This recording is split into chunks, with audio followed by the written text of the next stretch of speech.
James.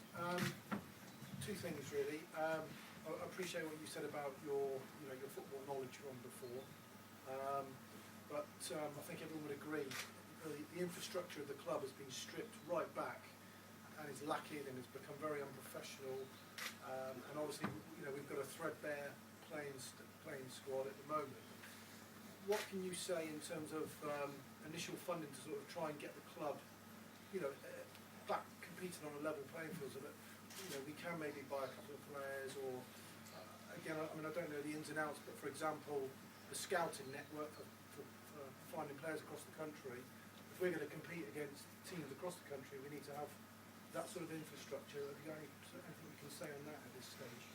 Yeah, I mean, very happy to answer that with the benefit of the ignorance that I have, if you know what I mean. It's not really my bag. As a sort of general, I mean, clearly every effort needs to be made to avoid relegation to the conference, and the clock's clearly ticking. I mean, we've got a problem that we need to try and sort, and I don't know whether we can sort it or not. And clearly the danger, again, if we do get relegated to the conference, is revenues fall and you get into this, it's sort of heading in the wrong direction.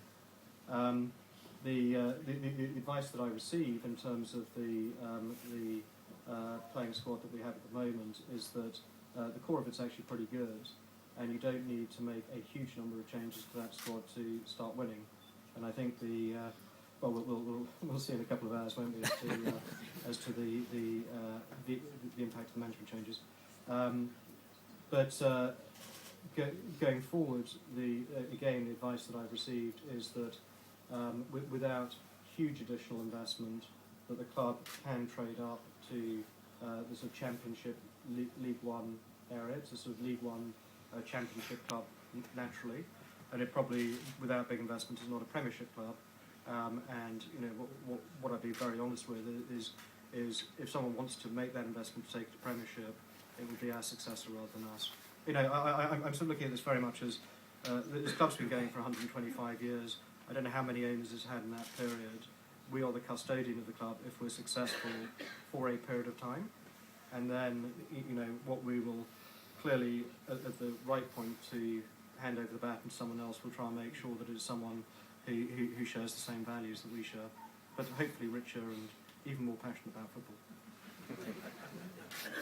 Yeah, go on. Just going back to what you did say about Mr. Ridsdale, and again, I'm going to be shot down, but I take your view as well that I think to some degree he's been good for us, and that he's brought the problem to to the fore, etc. Is the door definitely closed on? Bearing in mind, as you say, you do need a very good football administrator now. Is the door definitely? Has he closed the door, or? Well, we've absolutely not closed the door, and again, it's a bit presumptive. It's assuming that we do end up owning the club, but I've absolutely not closed the door. But what I have said is that to work with Peter or indeed any other chairman, that decision needs to be taken by the board of directors who are properly appointed. I mean, football governance is lacking. We'll probably get into trouble first, but it demonstrably is lacking in my view. And if the first thing that we did was to go and ignore proper governance of having a board of directors taking decisions, and I went in and took all the major decisions and then handed to the board of directors and say, catch, you now take responsibility for what I've created. In my view, that would be the start of some very bad rot. So if Peter did, and I don't think he will, but if Peter was willing to put his head back in the ring, I'd love to work with Peter. I think he's got a lot of skills. Okay. Anyone else?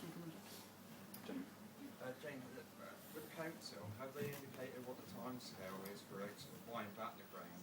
And is the deal dependent on them buying back the grains to go through? If I take the latter point first, I mean we've been very clear that we would not make the investment without the council alongside us. I mean I think as a principle it's nothing to do with football, but I think in the Northwest, for example, there has been great demonstration of the private sector and public sector sorting out problems together in the community, and I think that's a model that we do need to bring more down to the Southwest. So it is contingent on them playing ball. I think in terms of the specifics, with the council, I shouldn't and can't comment on that. But my strong hope and expectation is that we should close the acquisition and clearly start funding everything from the middle of this month. That's the aspiration. Okay, anyone else? Big hand up. Anyone else with a question for James? You want to wrap it up? Okay, go on. Yeah, James, you mentioned earlier about schools and the community. In the past, the club have always been really, really good kind of supporting our youngsters in education, whether that's foreign players going into the classroom with languages or coaching. How do you see if you are successful in kind of continuing that and developing the education side of things? I genuinely haven't had enough time to sort of work that through. I mean, in terms of an aspiration, what again we're looking for. I mean, Plymouth Argyle Football Club is very important to the peninsula of Devon and Cornwall, and it is. And it's important, in my view, that it's saved and that it thrives. And to do that, I think it needs to carry on. It is clear, given the age range here, that it is doing it, but carry on generating the next generation of Argyle fans. I mean, from my standpoint and my family's standpoint, as I say, we're temporary custodians of a club that we want to see. Well, I won't see it, but hopefully my great-great-grandchildren will see in a further 125 years, celebrating its 250th birthday. Anyone else for James? I'll wrap it up, please.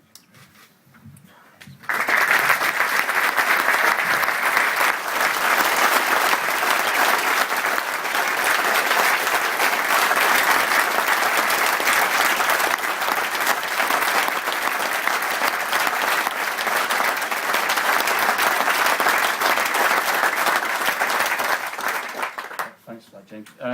Just as a matter of procedure, when we exit the end of the meeting, Gary's asked and Mark have asked that if everyone could leave straight out of the exit there, the Taverners are going to turn this room round for the Fans Fest within 10 to 15 minutes, so we need the room emptied if that's okay.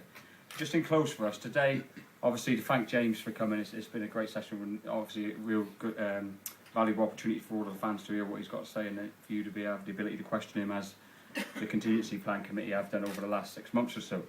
And today, we need to start getting things right back on the pitch. Today is about, number one, is about Fans Reunited, where we've got thousands of fans, hopefully, from all over the country coming to Argyle to support us today. So we need to show them just how passionate, just how lively and just how vibrant the Green Army is today. Secondly, we've got the prospective new owner to stand. We don't want him to think that we've sold him a dud.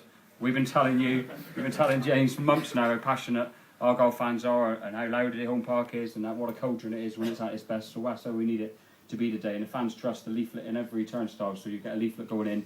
And what we're calling for today is 90 minutes of non-stop support from the team. Whether you sit in the grandstand, the Devonport, the Mayflower, wherever, we're looking for everybody to get behind the team for 90 minutes today. And third, and finally, is this: we need to get beyond a new management duo. Carl and Romain have been loyal servants, playing servants to this club, and they deserve our absolute 100% support today. So in some ways, today is the start of a new era. We're not there yet, but it is a very special day for the club.